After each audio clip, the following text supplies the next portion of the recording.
This is John Martinka, and welcome to the Getting the Deal Done podcast. And my special guest today, very special guest, is Jon Stoddard. Welcome, John.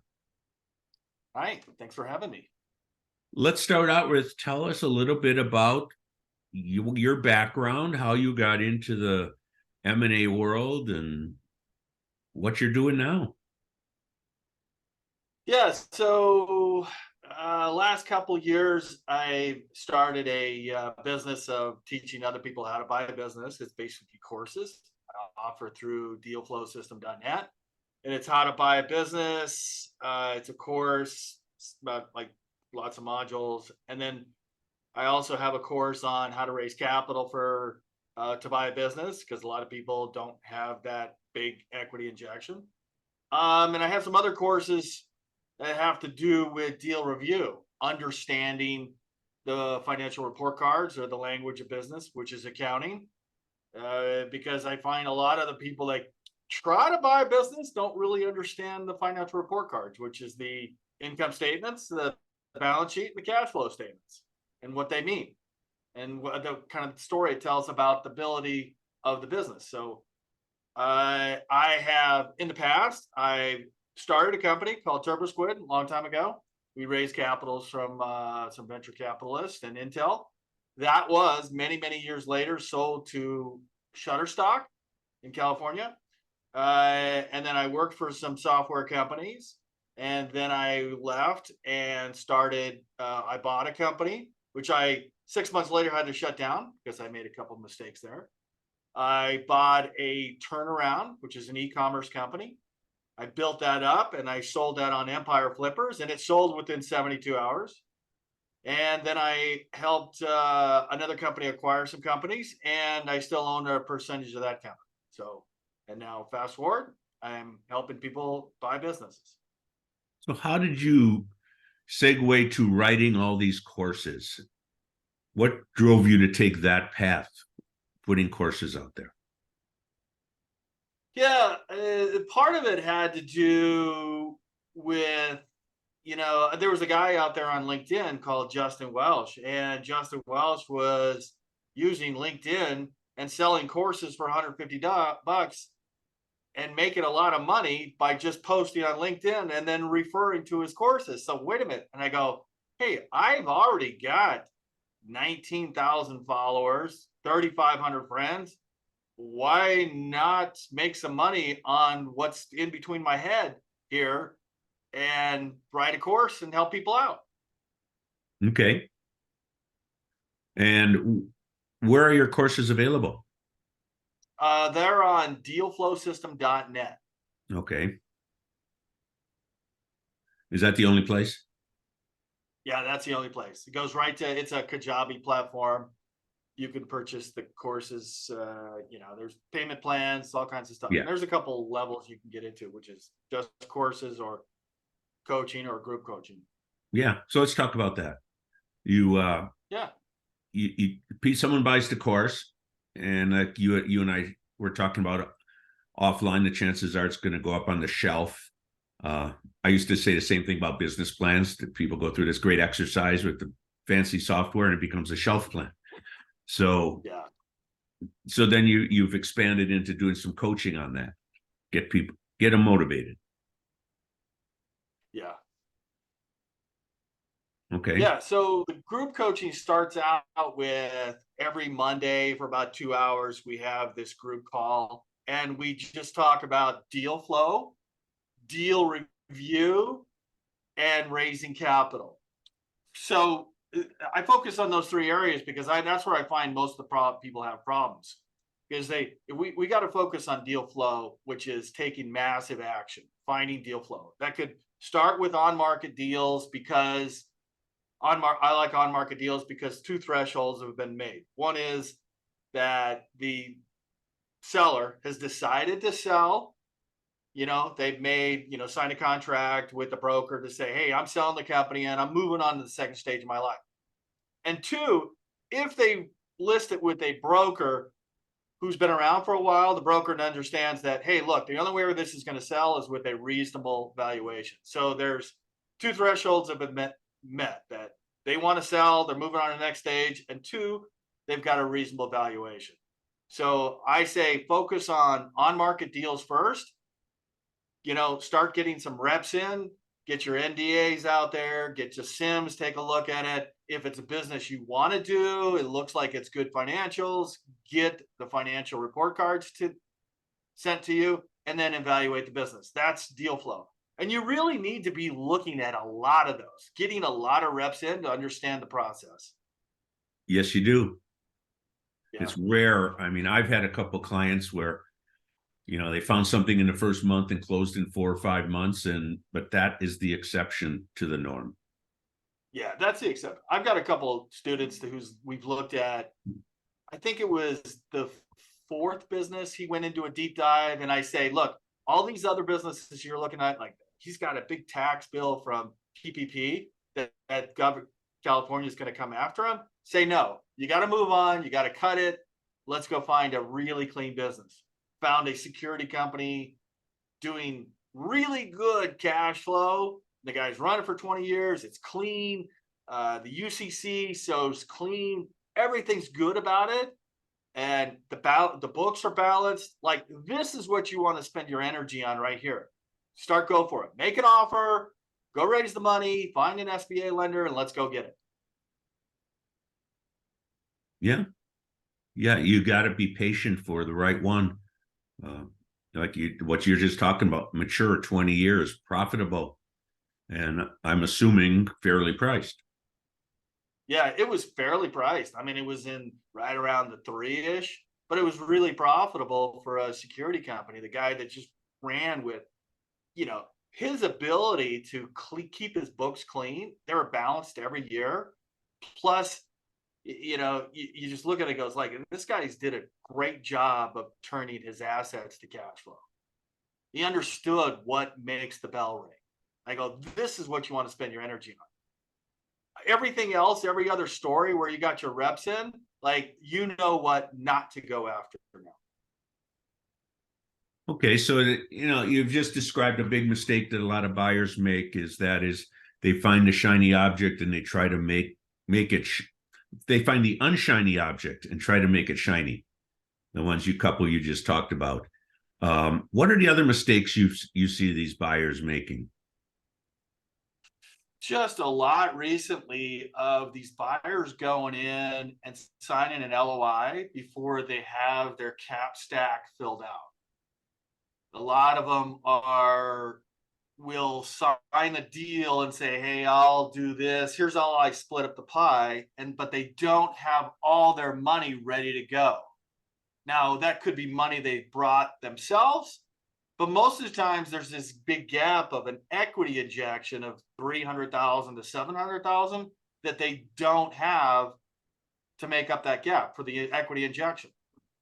And they go, okay, I need to go raise it, and I need to go raise that money in 3 months because the LOIs expires in 3 months. Like, yeah, that is going to be a difficult ask.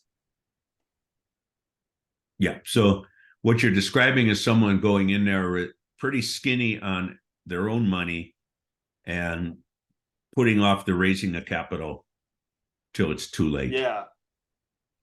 Yeah, a lot of I don't know where it's coming from, but a lot of the business buyers think that if I build it, they will come. Or if I sign the LOI, they will throw money at me.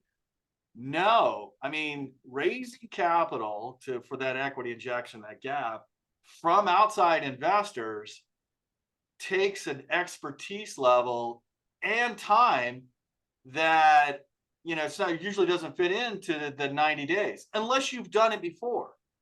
I've seen a lot of guys that were in private equity or, they were doing startups before or something, and they know how to raise capital from investors. They know how to put a package together. They know how to create a campaign, and they know how to go get investors and close them within 90 days. Yeah, I'm thinking of on Search Funder. I saw one a number of months ago, and someone wrote, "Hey, I just signed an LOI on an HVAC business. Now, what do I do to raise money?" Yeah, it's like they're raising money from outside investors is kind of a difficult scenario today. And I'll just explain this is because what you're seeing is a lot of search funders are self-funded searchers, and they're doing it all 100% themselves. No outside money from a private equity firm or no outside money to raise investing so you can do search by yourself. So a lot of these guys that they reach out today, these investors are bringing their terms from private equity and venture capital into the game. Meaning, hey, I need to raise $500,000. And then they'll go to an investor and an investor will ask for, their liquidation preferences, participating preferred, a coupon, a 1.5 to 2x step up, and they looking for a 20 to 30 IRR. And that's difficult to deliver, especially if you're trying to buy an HVAC company that for the last 20 years has only grown by 5 to 10% a year for the last 20 years. So the search fund model been around now for a good 20 years. I remember when I first heard about it, a client said, hey, I'm going a different direction. I created a search fund, and it was like, what's that? And now it's everywhere. Although I did see a headline somewhere recently, and it said, "Do search funders actually make any money?" Meaning, who gets the reap the rewards? And it was not the searcher. It was the investors. Yeah. Comments on that? Yeah, I interviewed a guy. He was a searcher for a search fund, and he had the right buckets checked, which was I'm in Harvard MBA, but he had no experience. And so I had him on my podcast, which is the Top M&A. I had you on as a guest, but I said I'm trying to understand something.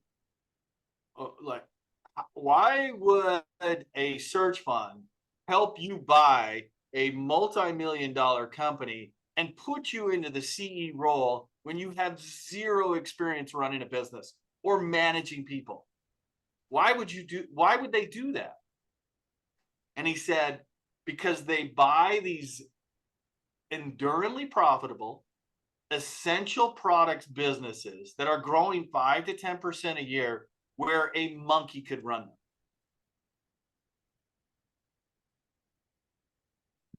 And you'd say, well, you have, I guess, okay, I can see that. So you don't have any problem being a W-2 employee for 5 years. And at the end of 5 years, you get 25% of the business. You like that? Or was the mandate for you to grow it and sell it if that was the cards that you were playing? Fortunately for him, he was able to see some opportunities in the business, and he grew it probably 5 to 7x in a short period of time, and they were able to sell to another buyer, which they all made money. They turned in 5 years, and the search fund was happy, and the searcher was happy.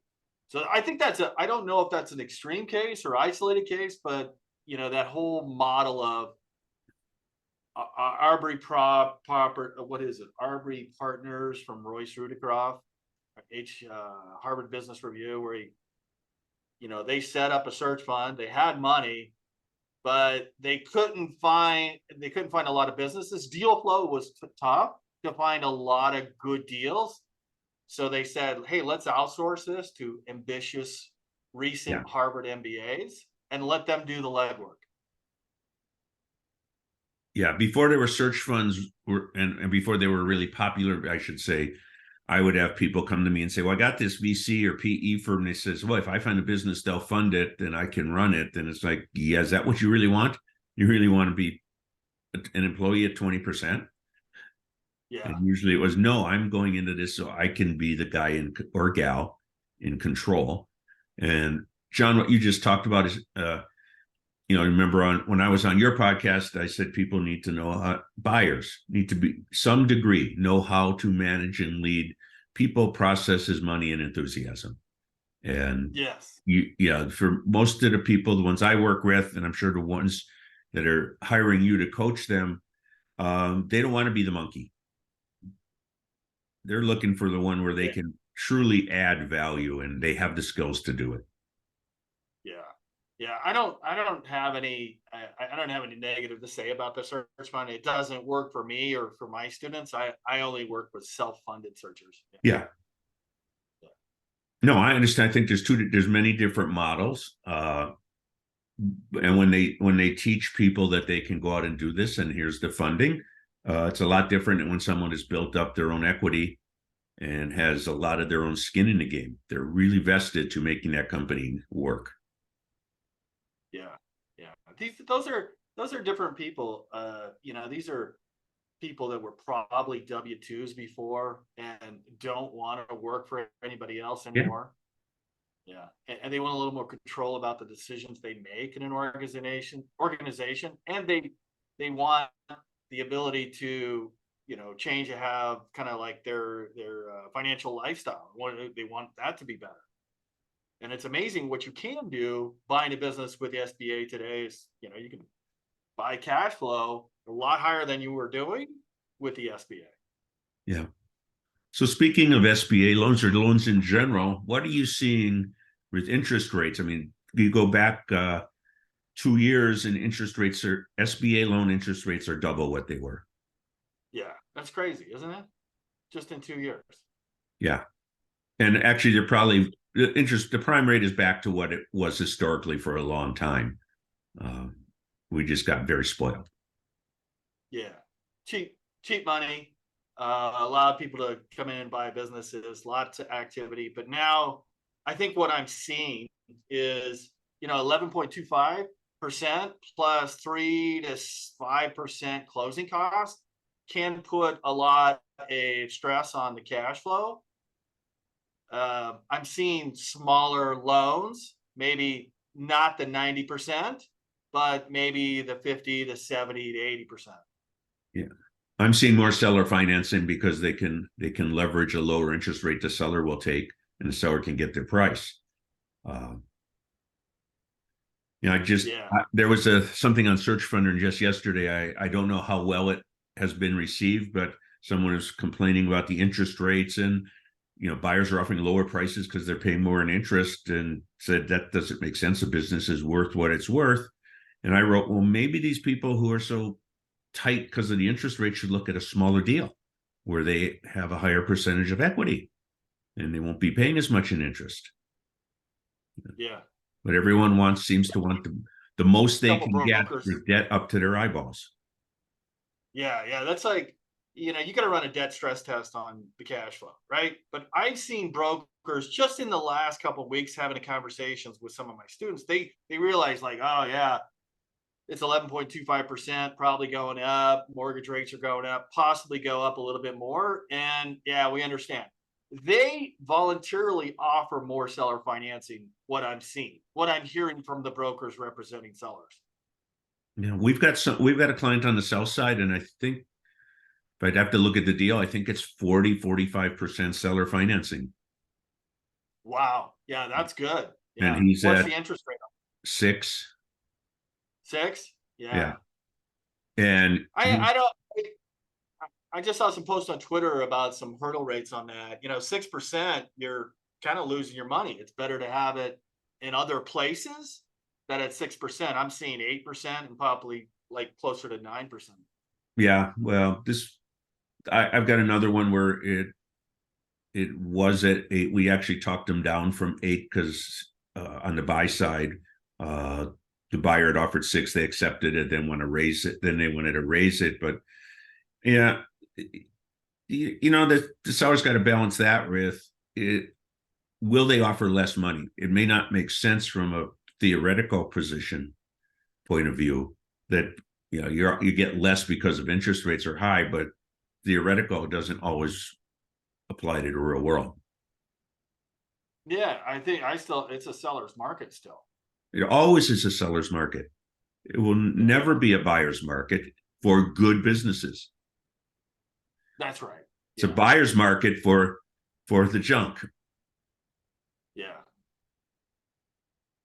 And there's nothing wrong with that. I bought a distressed business, turned around. I don't recommend it to anybody that doesn't understand how to buy a distressed business, because there's a lot of sacrifices you can make. Some of them are financially. You will spend more money to fixing it, and you're going to put a lot of stress on your home life with your wife and marriage. Guaranteed. So that's my story. Yeah. So we get over the searching and finding and all that.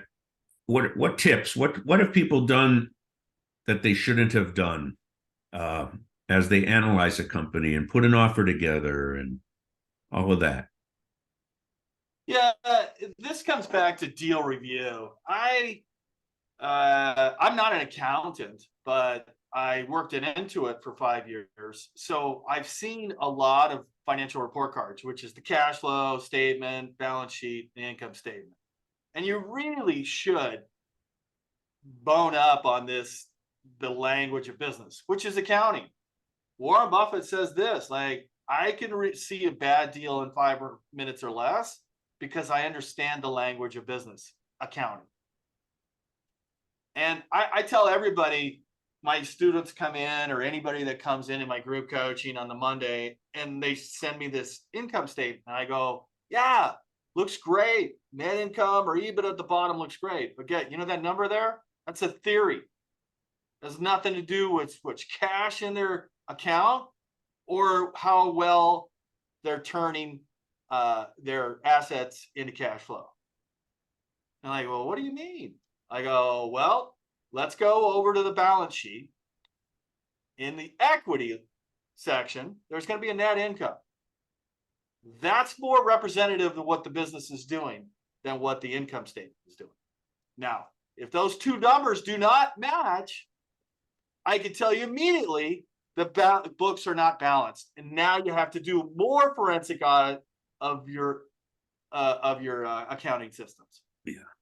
John, I think based on this, and when I was on your podcast, we could do a whole podcast on the importance of the balance sheet as non-accountants. Oh, non-accountants, like I go from the start at the top, like, oh, what's the cash in the account? I have seen some businesses doing $3 million with less than $10,000 in the cash account. I go, say no to this one. Go, why? Well, look, there's no cash in the account. Either there's a number of reasons. Like the seller's taking a ton of cash out of the business immediately, paying bills, or he's juggling all these bills, to figure out what's going on. There's not enough cash in this business. He's not very good at turning assets to cash flow. Yeah. And then you go down and you look at accounts receivable. Is it up or down? You look at the accounts payable, like what do they owe? And you have to look at 2 balance sheets to get some context. Like, what did they do last year? It's always, I tell all my students, like 12 months apart, same exact date. So we can see some context. You can only tell what to do in the future about what happened in the past in the rearview mirror. And we look at everything. We look at all their liabilities. We looked at a durable medical equipment supplier. I think it was in North Carolina. And we looked at the liabilities, and I go, okay, why do they have these debts from a whole bunch of people, investors? So they had to keep borrowing money to pay their bills to get the cash flow that looked great on the income statement.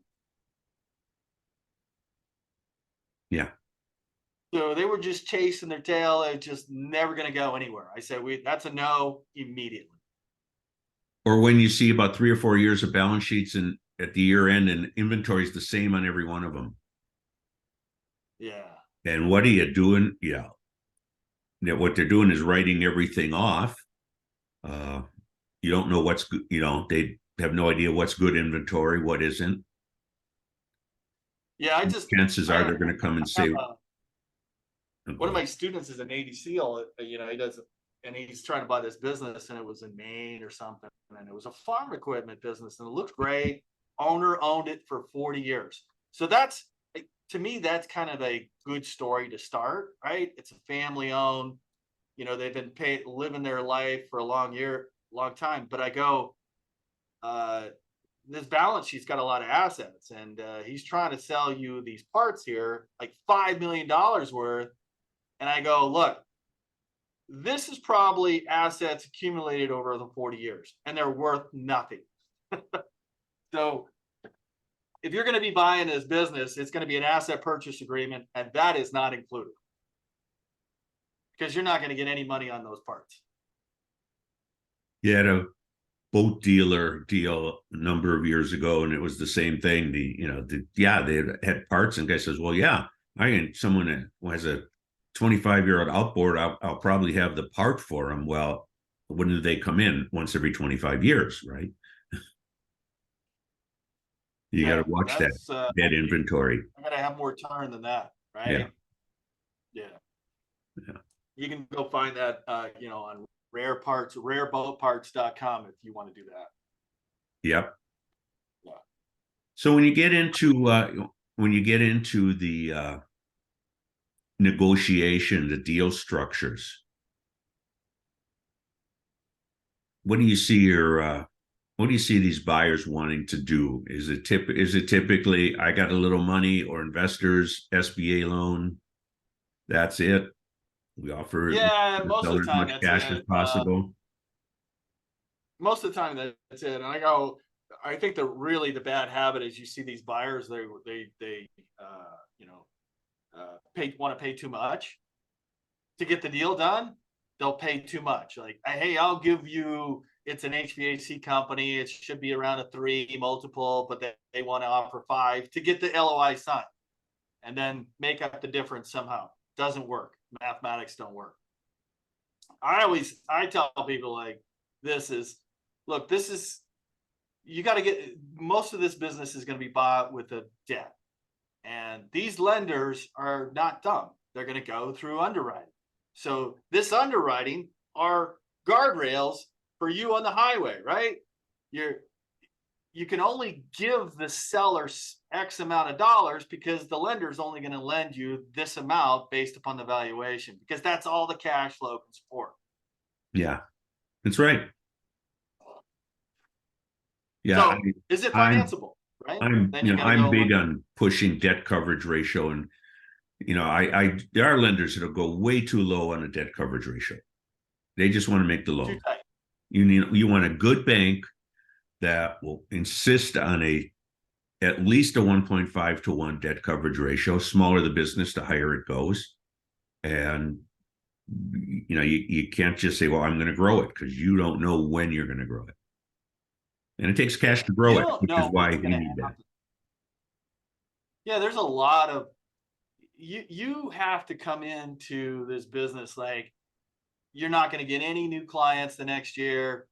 You may make mistakes and you'll see a drop. You may lose clients because you took over it and told everybody. A lot of bad things could happen in the first year, that you need to have very conservative financial principles in place.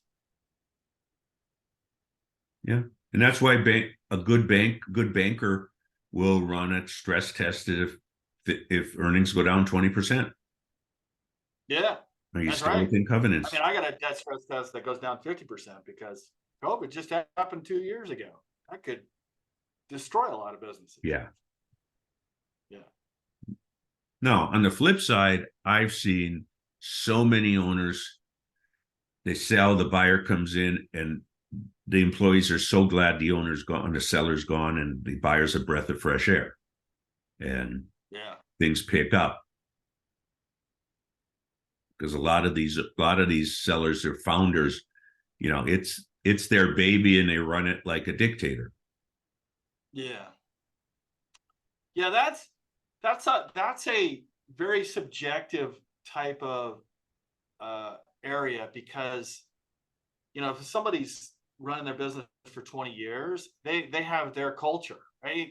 And sometimes they're not doing things nefariously to be evil, like an evil dictator. They just created these habits in the business where they bring their culture, and they also hire in their image.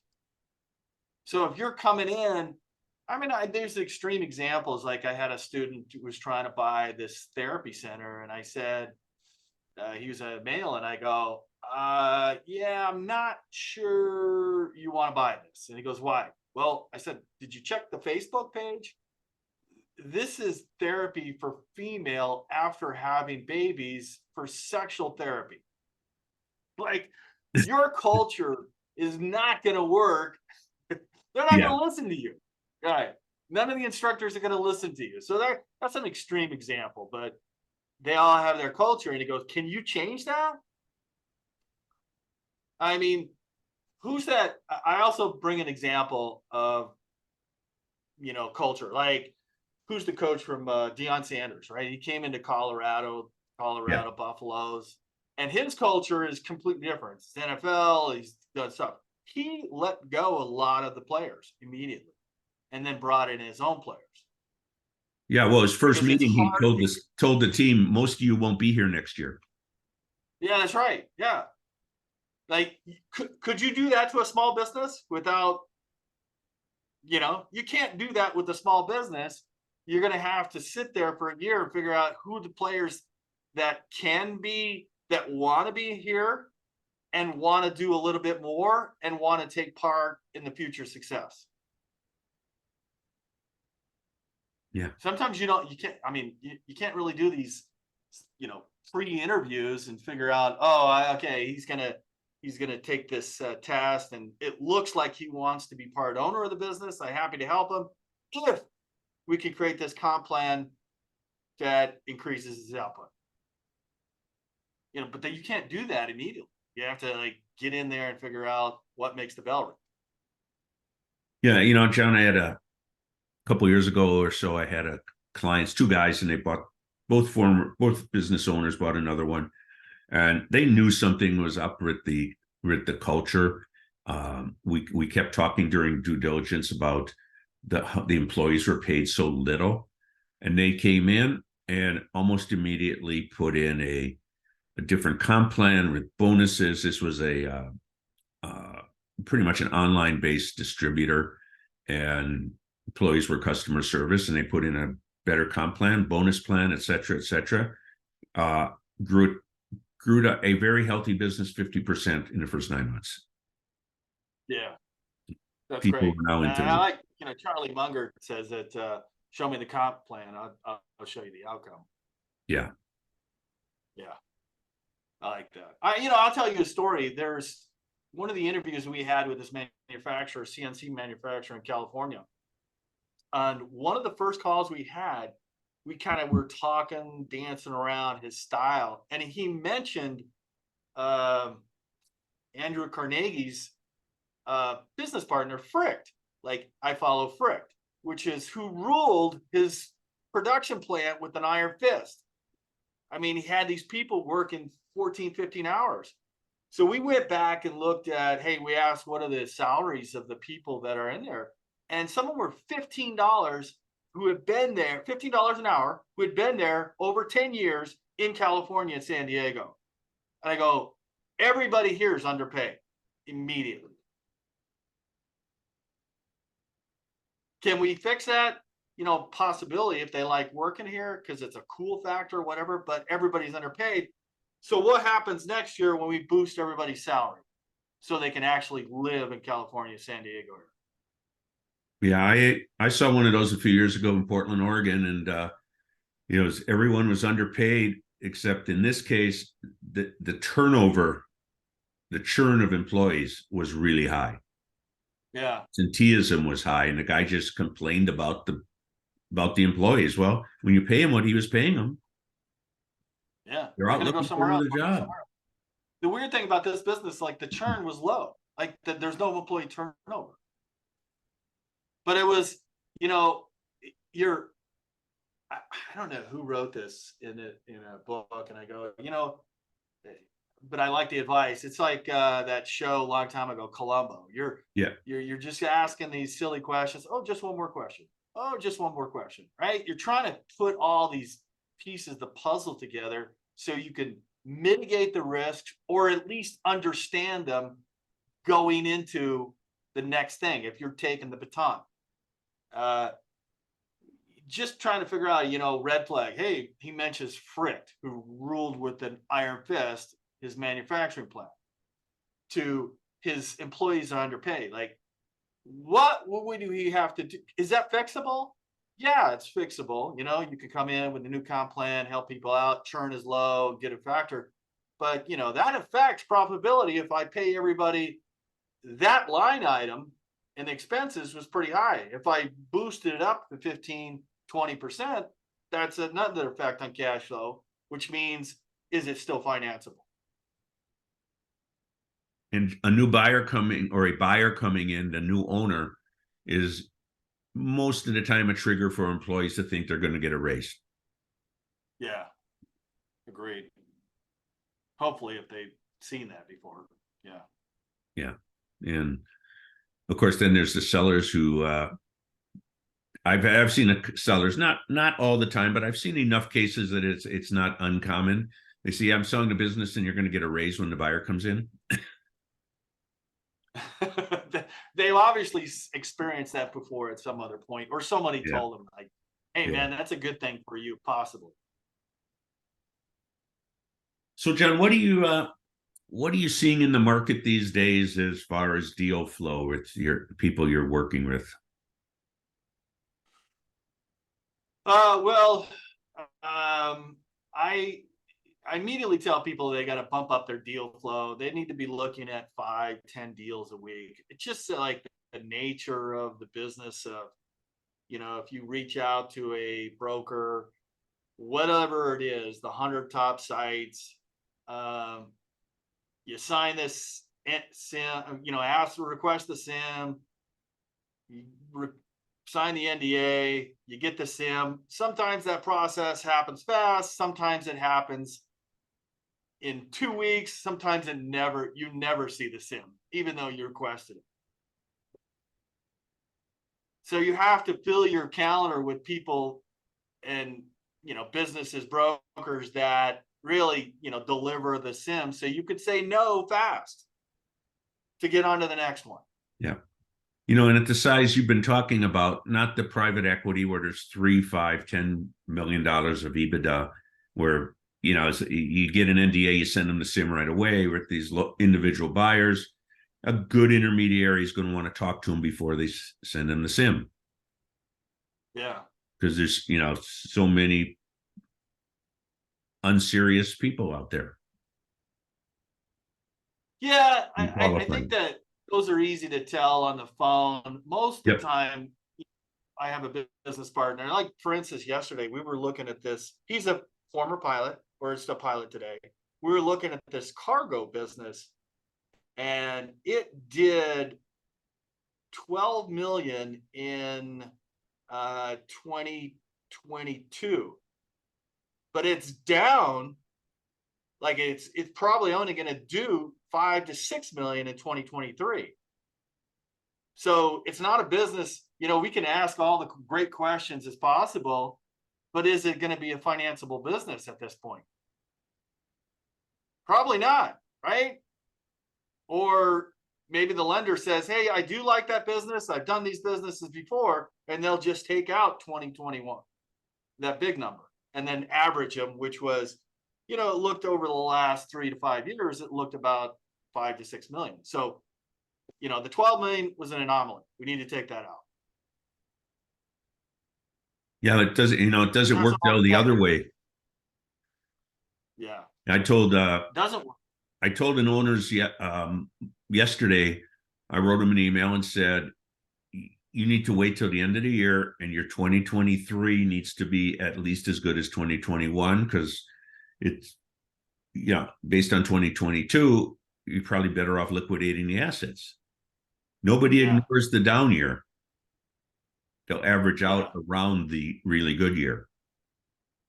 Yeah. And it's that like, makes sense. We're not buying it by last year's numbers. There's no lender going to do that. But the lenders are conservative. You know what they're going to do. Like, that's an anomaly.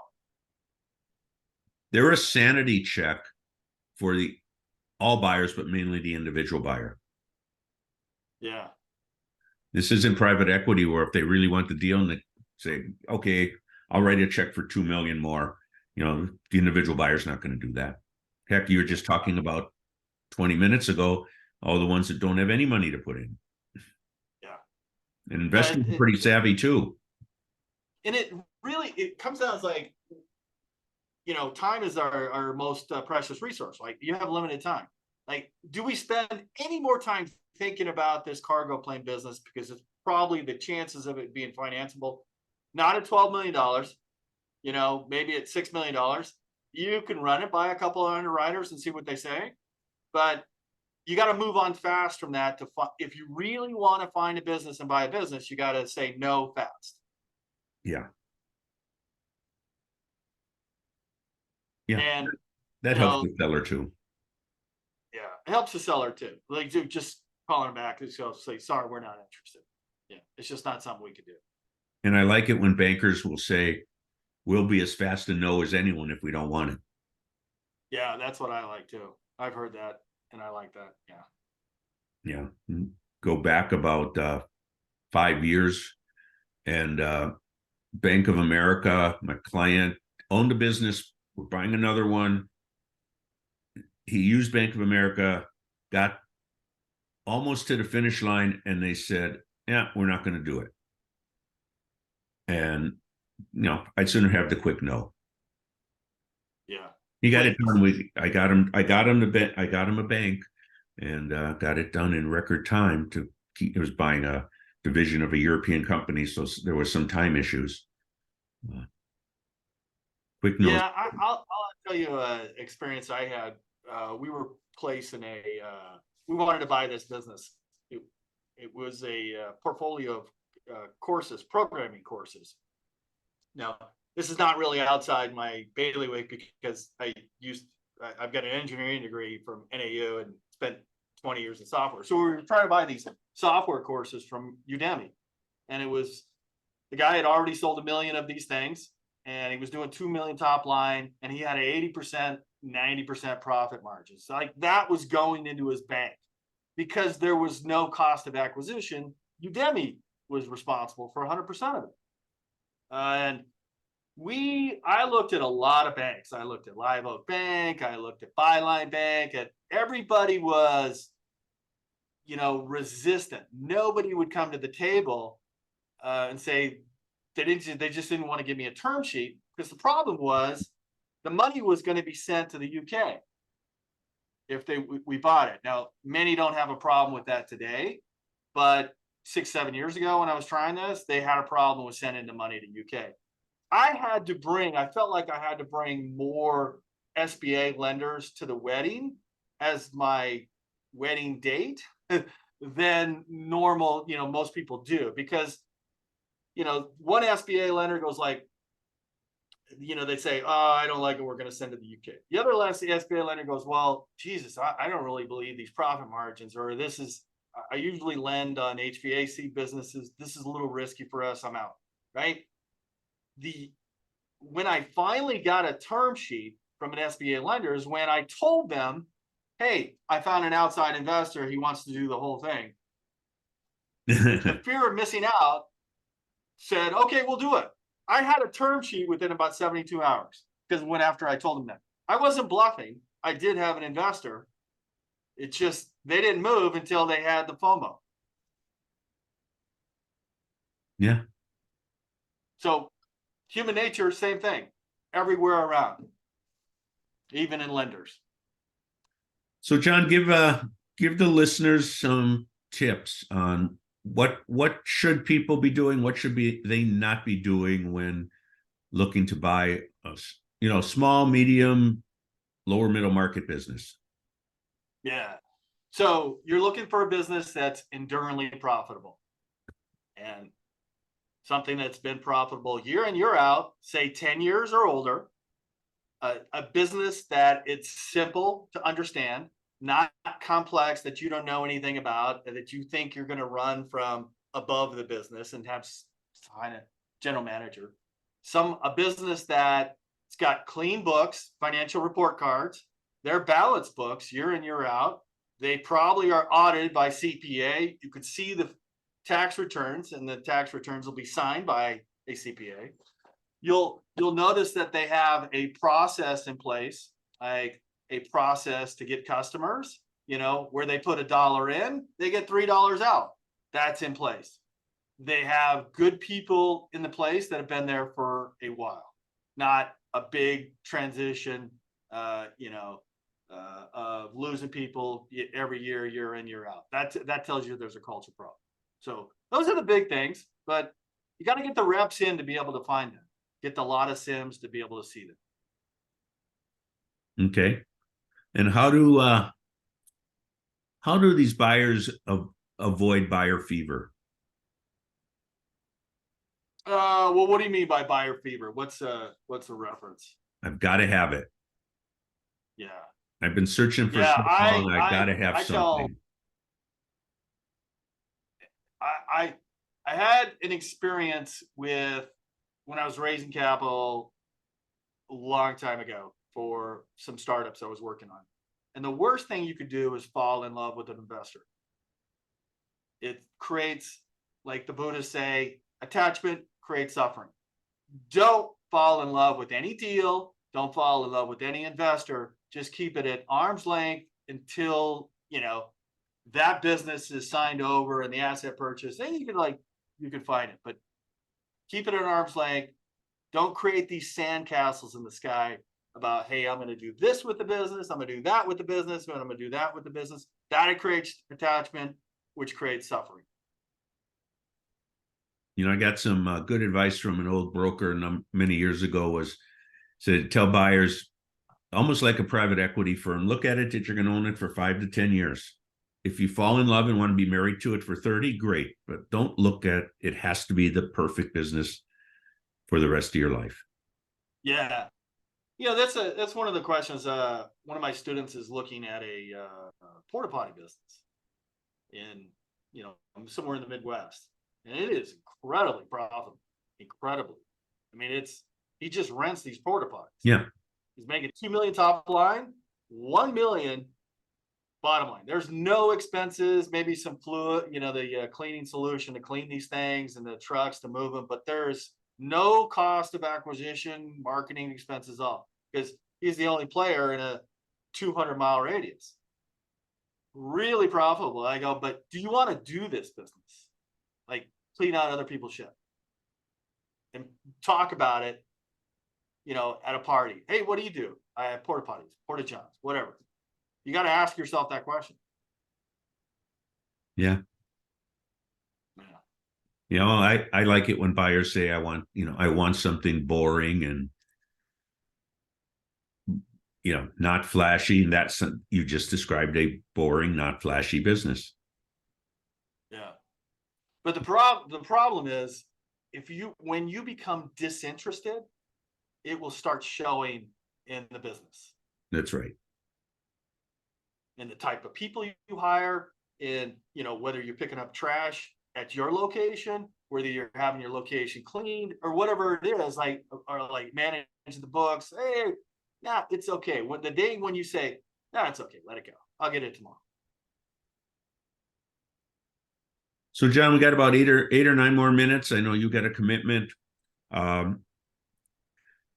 Talk about your philosophy on when you see all these ad backs and the net income on the P&Ls and tax return says 400,000, but they make it look like it's 800,000. I just got a question on ad backs today on Facebook. Somebody said, are attorneys' fees and accountants ad backs? I said, will you be using them next year? Yes. So they're not an ad back, right? Unless it's a one-time event for the sale of a business or something. That's kind of a different situation. But ad backs, ad backs come from wanting a higher multiple and more money on the sale of the business. So you have to take all these ad backs with skepticism. Is it a legitimate ad back? Is the expense going to be there next year? I mean, the same business I was talking about earlier, the CNC manufacturing company, they had a salary in there for the CEO as an ad back. Like, okay, is this thing going to run itself? No. Yes, that expense is going to be there next year. So those are like verifiable, even down to like complicated ones like depreciation, amortization. Like a lot of people throw that in, but it's not really cash into the business, right? It's just a nice deduction, tax deduction. Warren Buffett, Charlie Munger, they hate that number.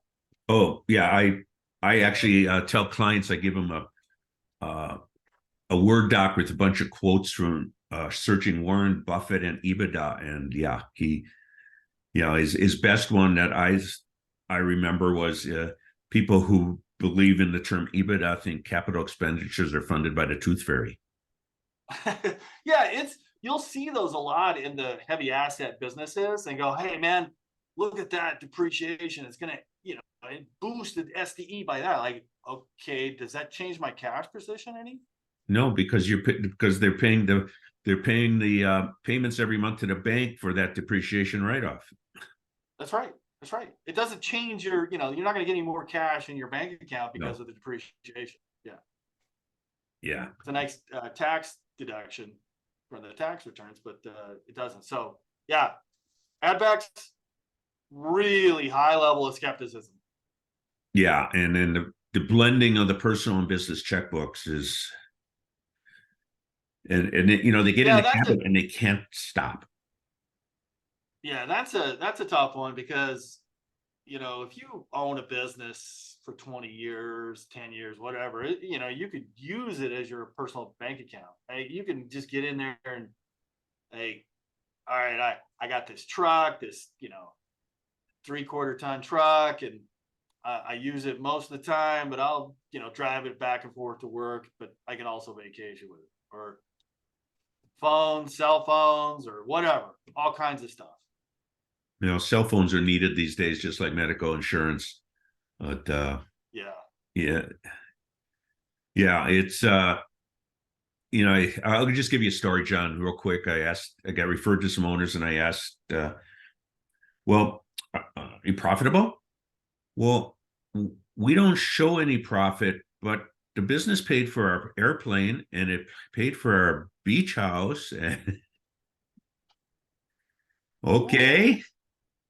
I mean, yeah, and that I have to tell you, in those conversations, you understand when you start asking these questions, you and your as a buyer, you understand, I'm going to place a bet on this. They're not going to be a motivated seller when I start asking these questions, because what happens is they have the business paying for all the accoutrements that surround their life.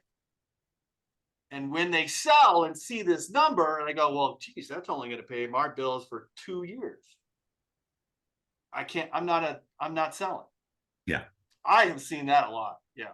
Yeah, I've seen that over the years. In this case, the husband, at least he said, I get it, that we got to show income if we want to get paid for the business. We'll see what they're doing. This is about a year ago, and I'll check in with them and see how they're doing on it.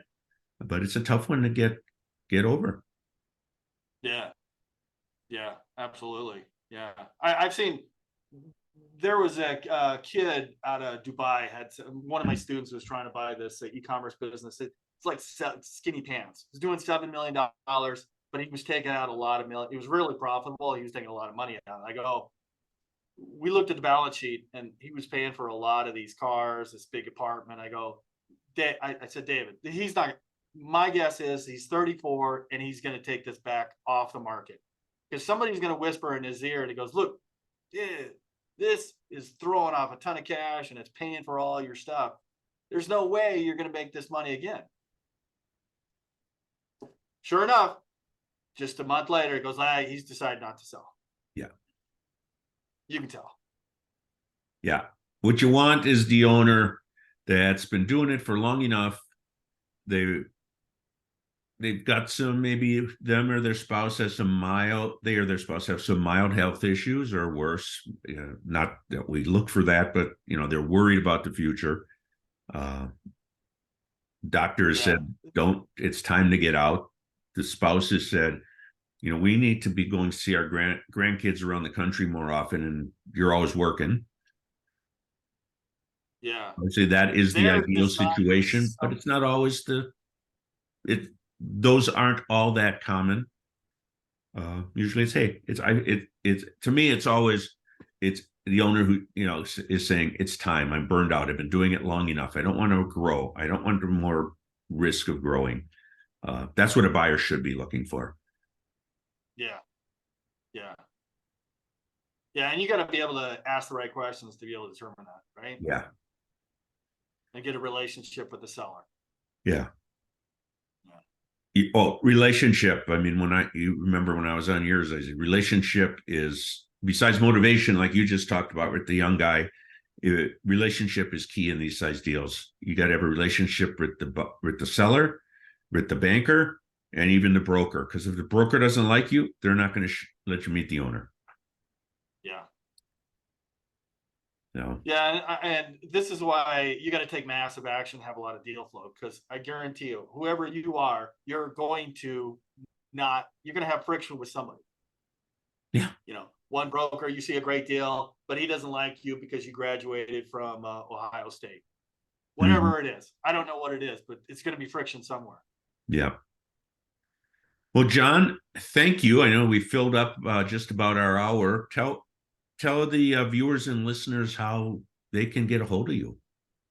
Yeah, definitely. You can find me on LinkedIn or Jon Stoddard, or you can find me at my business at dealflowsystem.net, or my podcast, Top M&A Entrepreneurs, on YouTube. Okay, so is it Deal Flow System or Systems, plural? System, just singular. Singular.net. Dealflowsystem.net. Yep. Okay. Well, I appreciate this. Was a good discussion. The time just flew by on my end. And I think there's a lot of valuable tips you gave people who are going to be listening to this. Yeah, Jon, thanks for having me on. I appreciate it. All right. All right. All the best, Jon.